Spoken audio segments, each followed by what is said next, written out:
বিশ্বের অত্যন্ত দামি ও কাঙ্ক্ষিত রত্নের নাম হীরা। গহনা থেকে শুরু করে রাজমুকুট সবখানেই হীরার দ্যুতি যেন অমলিন। বিরল রত্ন হলেও শুধু ২০২০ সালে বিশ্বের বিভিন্ন খনি থেকে প্রায় ১৪,২০,০০,০০০ ক্যারেট হীরা উত্তোলন করা হয়েছে।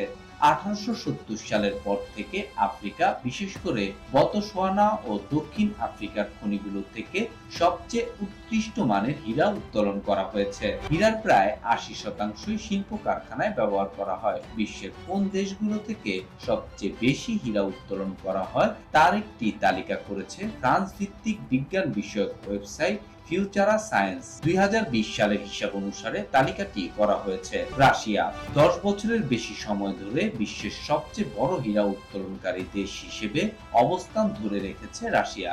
বর্তমানে রুশ খনি কোম্পানি আল রুসো একাই বিশ্বের মোট হীরার প্রায় ২৭% বাজারে সরবরাহ করে।